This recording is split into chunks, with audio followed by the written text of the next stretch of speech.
Brits are a nation of food lovers. Oh my goodness! Hello.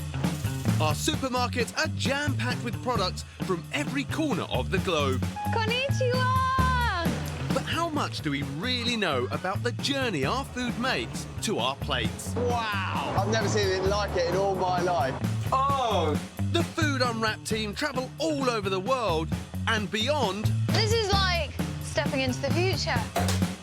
To reveal the trade secrets behind the food we eat. Coming up, I climb to new heights in Vietnam to see how they extract the virgin coconut oil that's sizzling away in every health-conscious kitchen. 100% pure oil. I'm in Italy to find out what goes into my jar of artichokes Look at this place. Artichokes everywhere. and learn what they have in common with a strange African berry.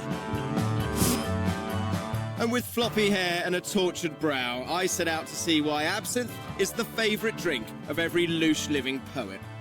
If you consume enough wormwood quickly enough, it's going to have effects.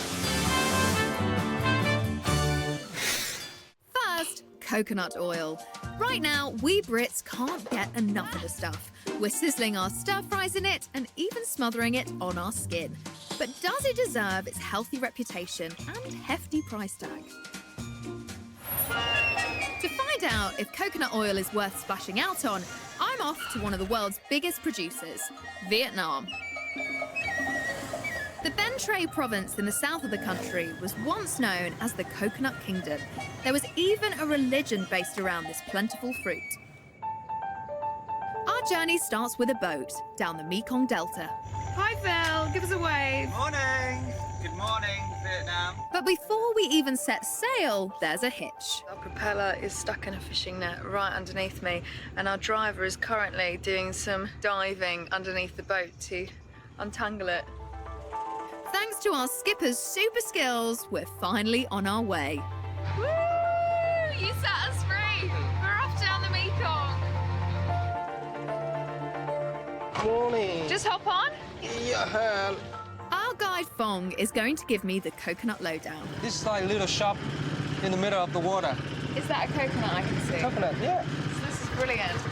Xin chào, xin chào. Chào. Can I buy one of these?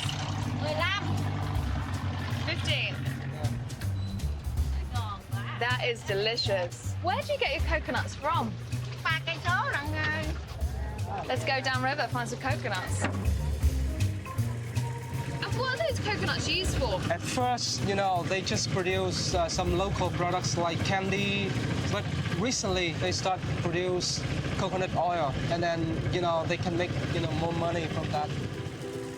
Coconut oil production in this part of Vietnam has doubled in the last 3 years because it's being used more and more as a cooking oil.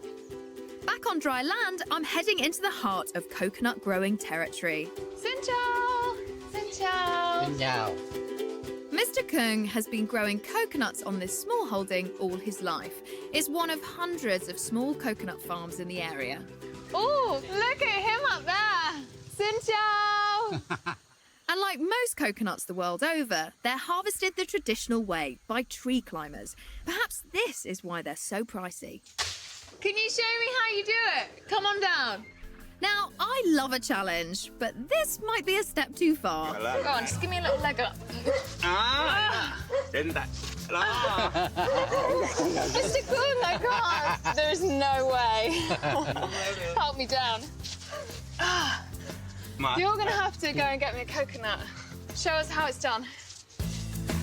No! He makes it look so easy. It takes about 10 months for a coconut to be ready for picking, and each tree can produce up to 100 a year. This is one labour-intensive fruit. I've seen how much work goes into harvesting coconuts, which could explain the oil's hefty price tag. But how do they get the oil out? I've come to one of the biggest coconut oil factories in the area. Hi. Hey. I'm meeting the boss, Dofo Loy. So you're making coconut oil? Yes. Ah! This is a fresh coconut meat. And what kind of coconut oil are you making? virgin coconut oil. The first stage to making virgin coconut oil is to make the milk. And to do that, the coconut meat is washed and shredded by a giant corkscrew. So what happens once you've shredded your coconut? When we make this, it's easy to extract the coconut milk. A machine then presses the shredded coconut meat, but there's still no sign of oil. What's left is the pure coconut milk. Don't drink just a little. Just a little wine. Because your stomach is not used to it, so you may go to toilets. The milk is put through a centrifugal spinning machine to separate out the water, which results in a coconut cream. But they haven't finished with it yet. The cream is spun again to separate out the oil. And finally, you are left with... 100%. Yeah, 100%. Virgin oil. It's pure oil. It takes about 10 mature coconuts to make just 1 litre of oil. No wonder this stuff costs a packet. Can I have a little try? Yeah, you try it.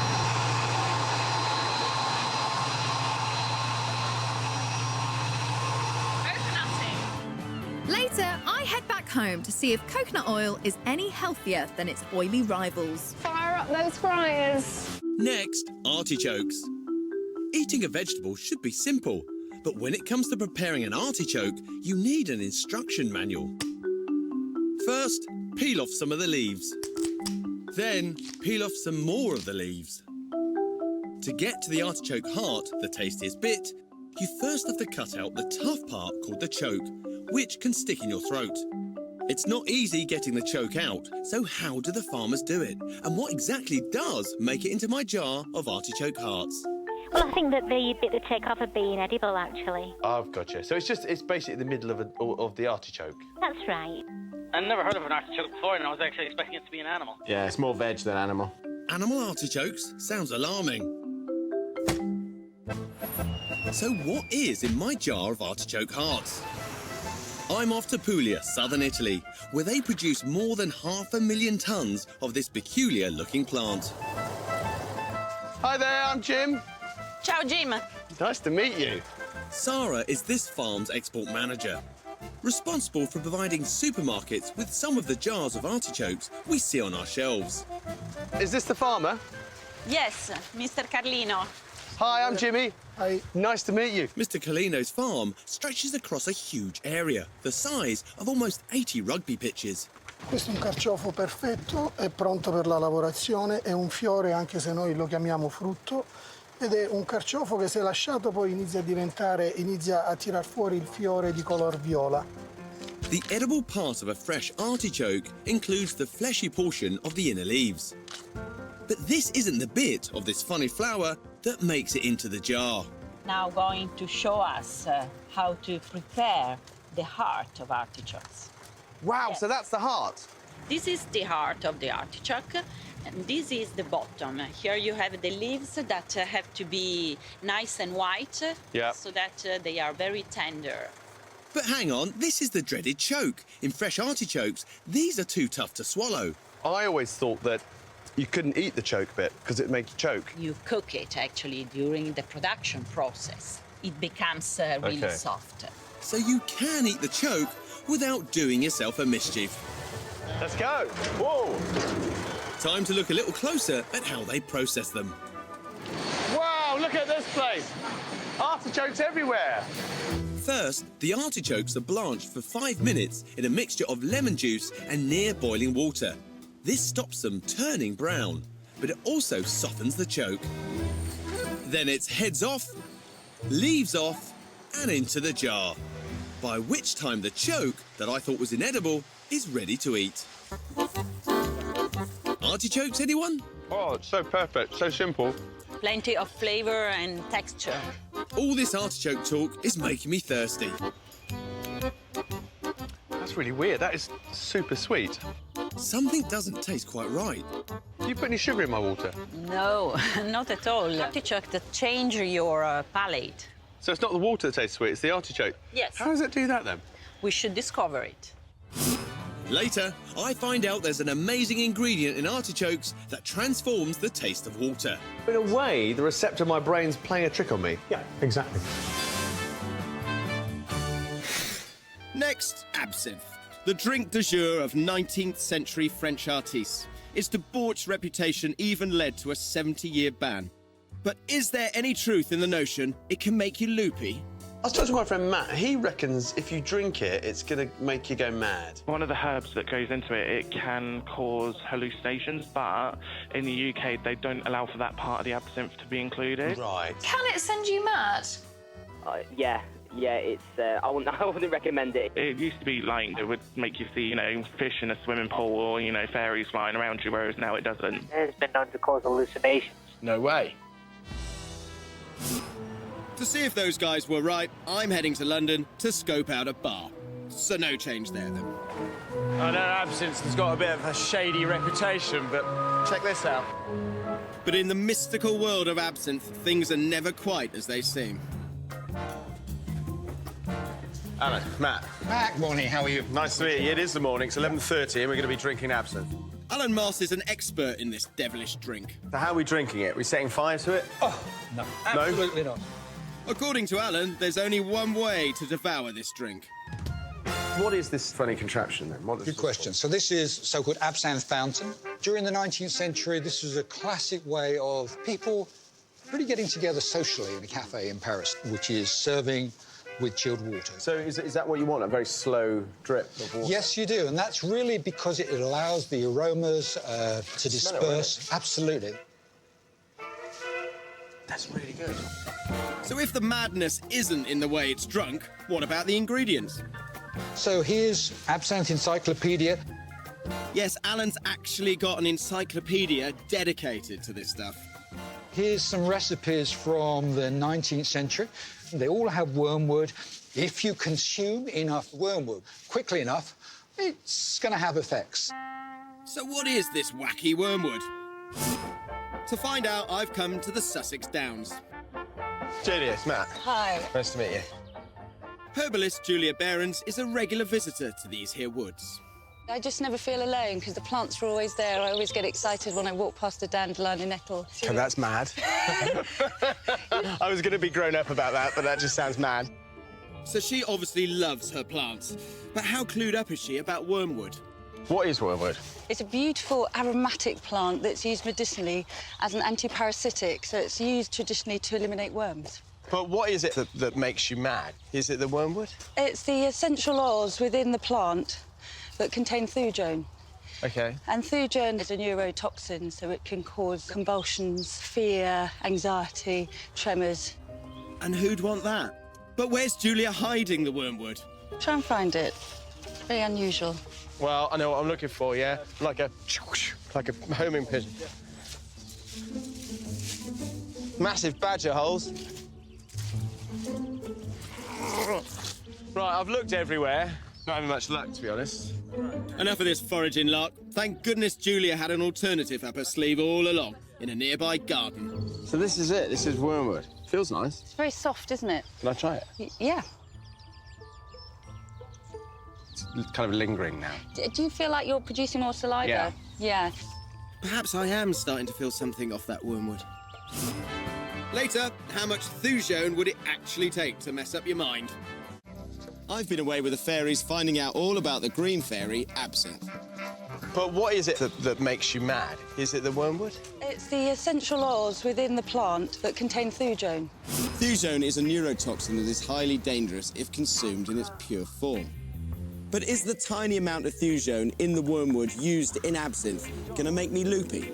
John McCarthy has been distilling the spirit here for the past 6 years. This is where you make your absinthe. Yeah, so last night we put in a large quantity of very strong vodka, 90% alcohol, and then added a big weight of botanicals. The strong vodka initially is just to draw out, as a solvent, to draw out the oils. If you don't do that stage, then it won't be very absinthe. These are the botanicals that goes into it? Every absinthe will have those in them. Green anise is the biggest ingredient. Fennel seed? Yeah. And what's this? That's wormwood. This is what makes you mad? Allegedly. And it is allegedly. You'd have to drink so much of it to actually consume enough thujone for it to have any effect at all. The alcohol will will get you long time before the thujone will. Thujone also exists in other herbs like sage in much higher quantities. Okay. So you're more likely to have a hallucinogenic trip after your Christmas dinner. OK, it's good to know.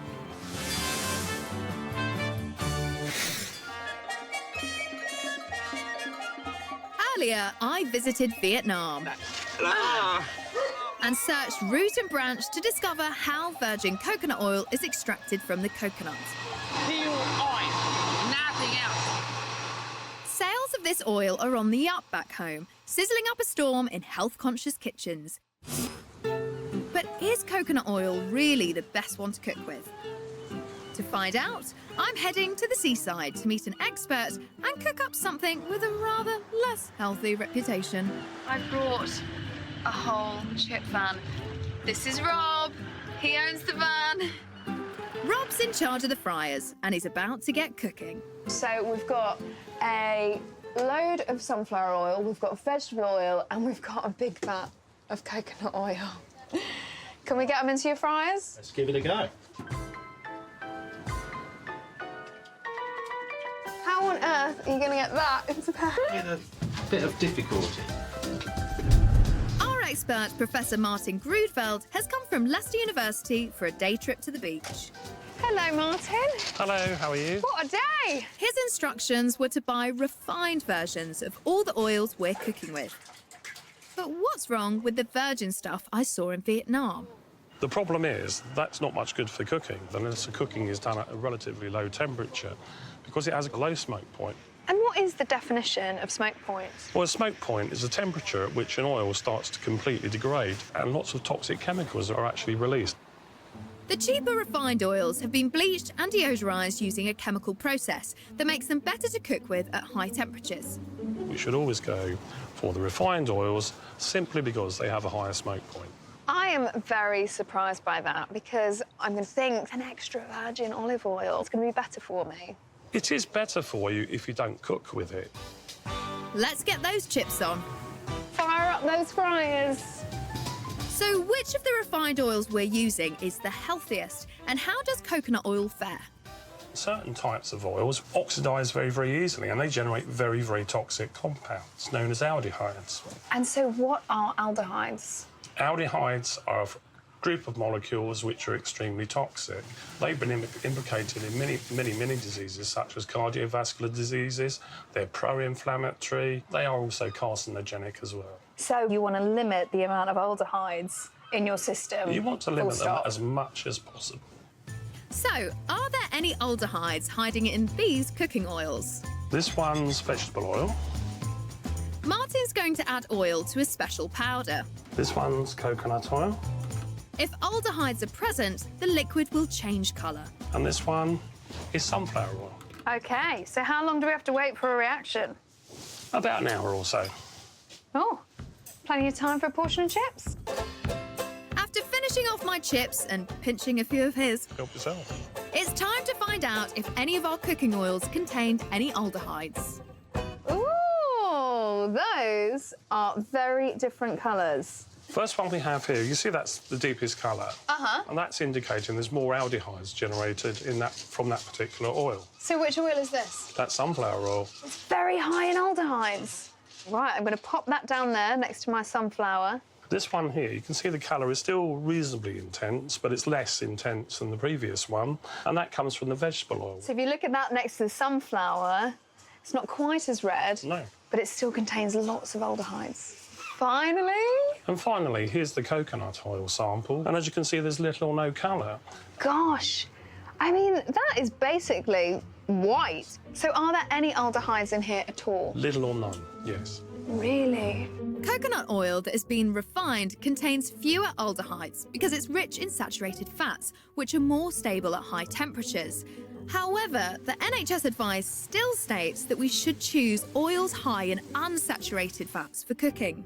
Some of the vegetable oils we buy in the supermarket are great if we use them as salad dressing. They are certainly not good for cooking because of what happens to the molecules when we subject them to those very, very high temperatures. We ought to be using a variety of oils for different purposes. Absolutely.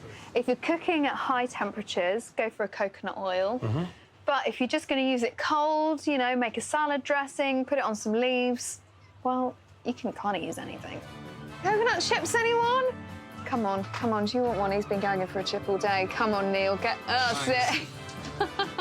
Earlier, I was in Italy and found that feasting on artichokes had a strange effect on the water I drank afterwards. You put any sugar in my water? No, not at all. To find out why artichokes had such a tongue-tripping effect... I'm Jim. Hi, Jim. Nice to meet you.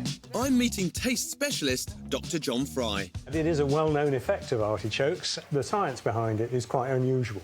Right, OK, so nice bit of artichoke heart. What's happening now I've eaten that artichoke? Well, artichokes contain a substance called cynarin, so it binds to your sweetness receptors on the tongue and shuts them down. So that prevents my tongue getting any sweet flavours? That's right. The water washes away the cynarin and floods the mouth with sweetness as the receptors in our taste buds are turned back on. Water has never tasted so sweet. That is bizarre. So in a way, the receptor in my brain's playing a trick on me? Yeah, exactly.